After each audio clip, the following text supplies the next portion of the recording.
Hey, so I ended the last video with my divorce from the chapter I like to call Pure Hell.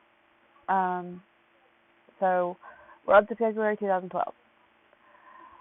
When I moved back in with my parents, I decided to go back to classes, um, which meant making amends with the lady that I told that I was going to take her out. Um, at that point, I kind of became their prodigal daughter. But I did start attending classes there on a regular basis and everything. Um, I ended up leaving my mom and staying with a couple of friends. Then I went and stayed at the Haven for a little while, and mainly because it was easy for me to walk to the classes and stuff. From there, but I stayed there for 2 or 3 months, maybe. And in May of 2012, I phoned a friend and asked her if I could get away for a while because I was just done with Brevard. So I went and stayed in Sapphire.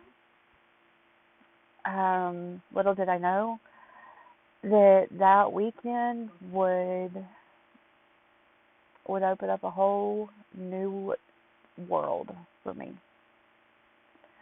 I hadn't been staying there but for a couple of days.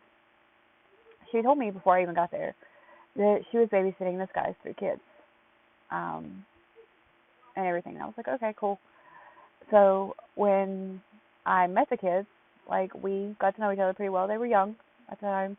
The youngest was like not even 2 yet at this point. But I don't know. I became attached, not knowing at that point why, but soon I would. That afternoon, I was at her house, and their dad came to pick them up. Well, his daughter invited me over for supper. Little did I know that meal would lead to the most amazing experience that I would ever have in my life to that point. We ate dinner, we talked, I spent the night. Um, I was kind of like the next morning, what am I doing?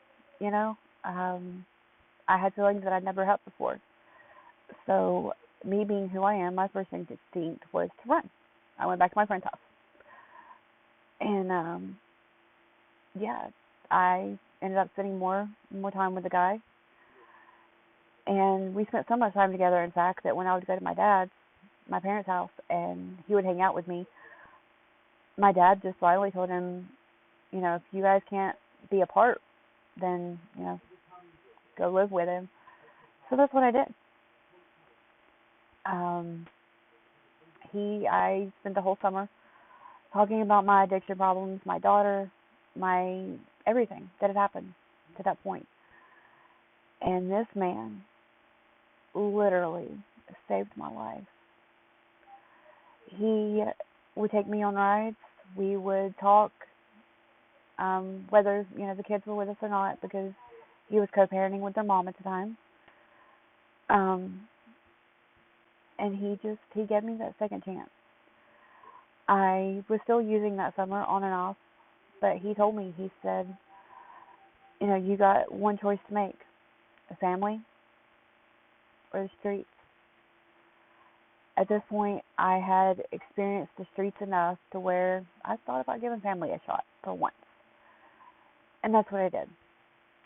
My birthday, September 7th, 2012, I turned 25 years old. That was also the last time that I used. In October of that year, we got married in a very small ceremony. This one I remember. I had my mom there.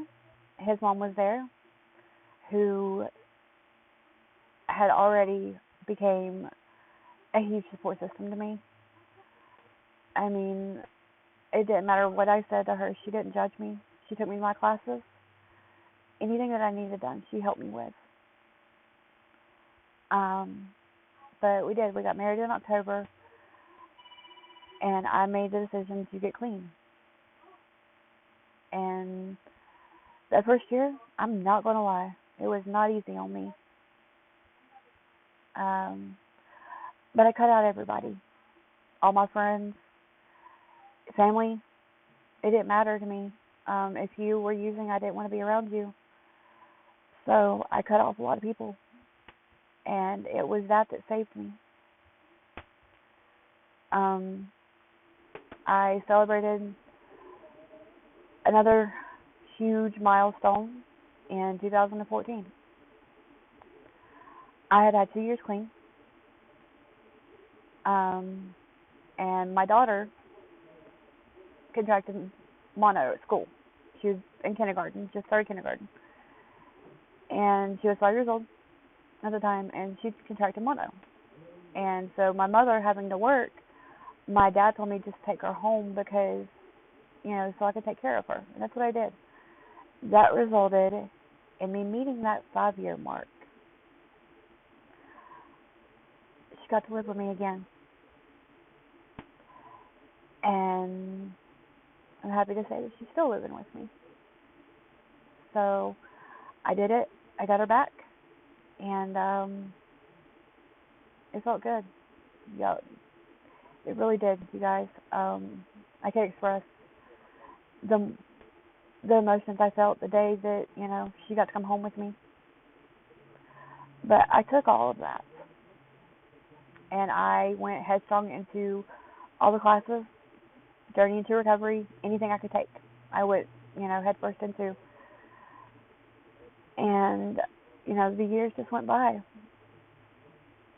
And I got to where I was celebrating my 5-year mark. And that year I spoke at Meridian as a guest speaker, somewhat telling my story, especially the part about me wanting to take one of their workers out and asking for forgiveness.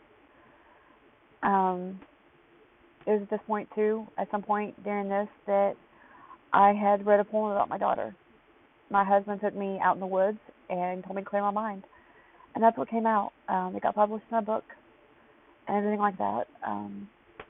But I did. I spoke my first guest speaking spot, and that led to some pretty cool prospects and opportunities. I got to be a part of a project called My Name Is, where I got my portrait drawn and got to put a little bit of my story in there. I put my story into the newspaper. Somewhat of a story. It's called Being Loved is I think the greatest high of all is the name of it. Something. Anyway, I've got it on my page if anybody wants to read it. But I did all that. And then I had a slight bout with some relapse. And that's what I'll talk about in the next video. Thanks for letting me share. Have a good day.